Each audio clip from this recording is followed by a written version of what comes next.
Naman tayo mga ka-vloggers.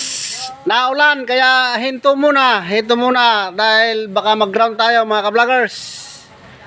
Ay abang naulan ka-vloggers ay hinto muna tayo. At ay delikado. Nagpupuluid kasi ako ka-vloggers. Nagpupuluid ako kaya medyo maulan-ulan kaya tinigil ko mga ka-vloggers. Ayan ka-vloggers. Ay medyo umuki-okay na.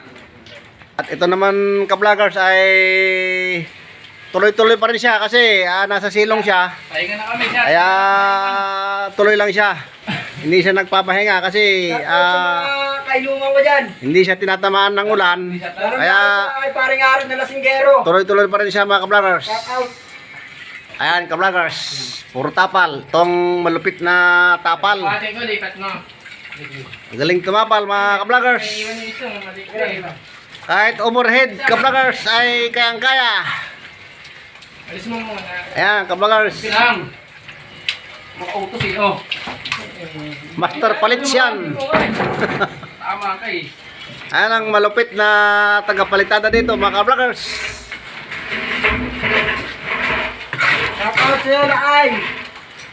Dito naman sa bandang taas mga ka-vloggers ay medyo nagmi-metal paring na sila. Kasi hindi pa nabubungan to mga ka-vloggers pero pwede nang lagyan ng metal parings para malagyan na ng kisame. Yan ka-vloggers. Hindi pa kami nagbubong kasi medyo maulan-ulan. Kaya sa Martes na lang mga ka-vloggers. Ayan mga ka-vloggers. Ayan sila mga ka-vloggers.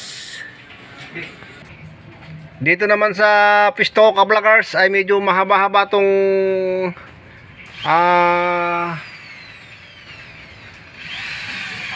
binakurang ko. Medyo mahaba-haba ito mga ka-vloggers. Mga ka-vloggers. Ay ito pulidong-pulido. Puliding-pulido ka-vloggers. At ito may takip pa. Kaya medyo nagustuhan ng engineer. Kaya mga ka-vloggers ay mukhang gagawan na raw ako ng ID ka-vloggers para medyo matataglan yata yung kontrata niya dito. Ay kinukuha niya akong STD. Pero mga ka-vloggers ay hindi ko sinagot yon ka-vloggers dahil nangunguntata rin ako, ay hindi ako pwedeng nagtatagal ng mga arawan mga ka-vloggers. Itong space na to ka-vloggers ay pinapagawaan pa sa akin ng gate na malaki ka-vloggers dahil ito ay garahe. Kaya ka-vloggers, kaya medyo matagal-tagal pa mga ka-vloggers. Matagal-tagal pang pag natin dito. Tama. Ito yung finished product ka-vloggers na loob ng kondo na to. Ito ka-vloggers, medyo okay na. Sa paligid dito ay medyo okay na. At ito papunta sa taas ka-vloggers. Sa ngayon ka-vloggers ay tinuring naming parang bahay to.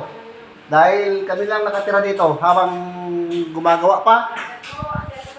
Ka-vloggers. Ayan, ka-vloggers. Ang paligid. May space pa rito, ka-vloggers, ay kunting dito, binubungan ko rin to na maliit lang, mga 2 meters lang yata to. Ayan, ka-vloggers, siguro sa Monday, bubungan na to. Ito pala yung ka-vloggers, papuntang taas sa second floor. Ayan, ka-vloggers, medyo may 4 na kwarto. 4 na kwarto yata to. Ito mga ka-vloggers.